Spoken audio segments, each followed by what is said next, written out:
veig i m'agrada comprovar que li agrada força més pel temps dedicat a la presencialitat que no pas la virtualitat de parlar davant d'un ordinador, perquè diria que és la intervenció més llarga que li recordo en molt de temps.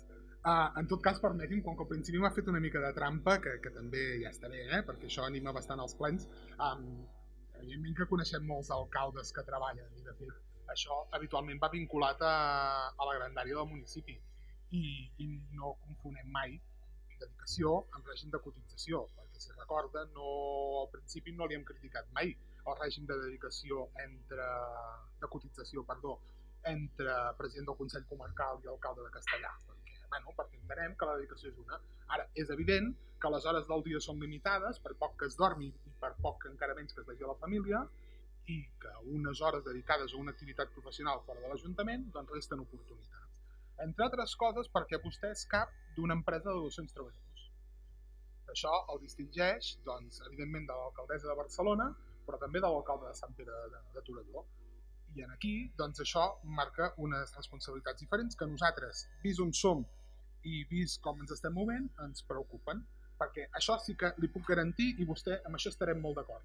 A tots els alcaldes, alcaldesses i regidores del país falten hores. Ja està, falten hores per fer tot el que es voldria. I per tant, quantes més hores es tenen, més coses es poden fer. I a nosaltres ens està preocupant la deriva que estem veient a l'Ajuntament, ens estan preocupant les dades, no les voluntats, les dades, perquè ens agrada més treballar amb dades que amb voluntat, i veiem que la tendència doncs, cada cop ve més preocupant. De fet, després parlarem de la liquidació del pressupost de l'exercici 2020, vull dir que avui és el dia segurament de parlar de dades, no?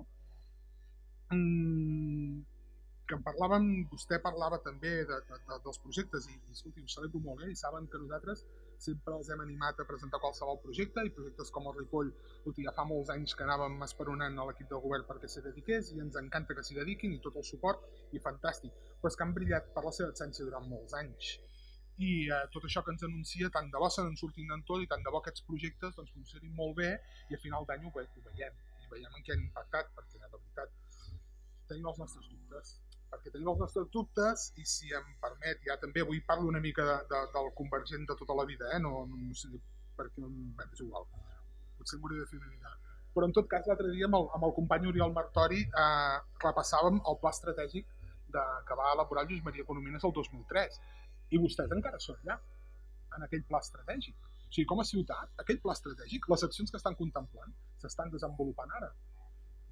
No sé si és bo o dolent, però és que som el 2021, hi ha hagut un altre pla estratègic entremig i encara no hem vist aquest salt. No hem vist aquest salt funcional de l'Ajuntament de Castellar, d'aquests 25.000 habitants. I això ens preocupa, perquè entenc que hem de preocupar tots plegats, ens preocupa en el millor dels sentits possibles. I veure que vostè redueix la seva jornada de possibilitat de dedicació, sincerament, ens preocupa. Però vaja, esperem equivocar-nos, sincerament.